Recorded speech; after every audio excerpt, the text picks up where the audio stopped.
How about a surface-to-air missile on a Russian destroyer? Well, let's take a look at what we have coming from War Thunder. Good afternoon. I am Old Dead Man, your host. Welcome to War Thunder's website.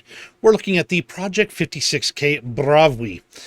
And it's an interesting one just because of the history here. So let's take a quick look. The Project 56K Braviy was a modified Kotlan-class destroyer built for the Soviet Navy in the 1950s. In 1962, the Braviy received the SA-1 Goa surface-to-air missile system for testing, leading this modification for the class. Due to a lack of decent English language resources, I'm just going to steal Gaijin's history section on the ship.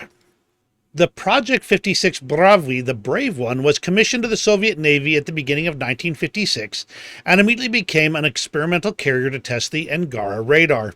In 1960, the ship was upgraded to the Project 56K, and in 1962 she was the first in the Soviet fleet to receive the Volna-M SAM system for testing. After the end of the test program, the destroyer took part in a parade and exercises in Severomorsk, Russia.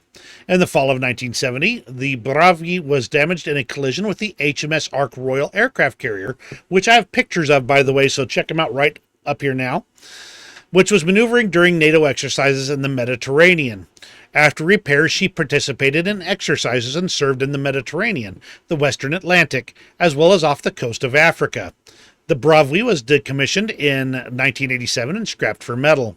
Project 56 destroyers were 126.1 meters long, 12.7 meters of beam, 4.2 meters draft, and weighed in at 2,662 tons standard displacement.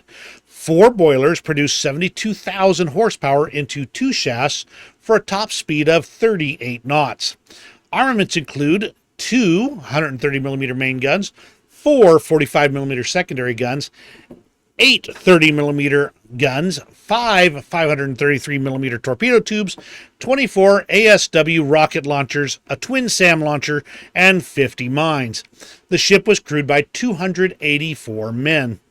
In War Thunder, the Braviy will be joining the Russian Rank 4 destroyer line, complete with surface-to-air missiles, multi-tube mortar, and radar systems. So what do you think of the Braviy?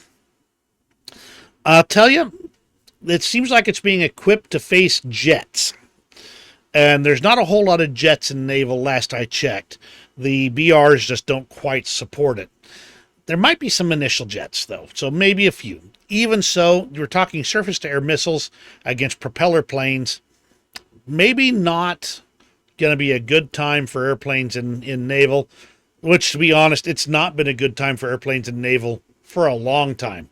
All that air, that flak that's coming off of all the ships, and since it's automated, you end up getting your butt kicked pretty fast unless you're really creative. So let me know what you think of the Braviy in the comments below. Give me a thumbs up or a rumble if you enjoyed this video. You have a great rest of your day, and hey, we'll see you on the waves of War Thunder.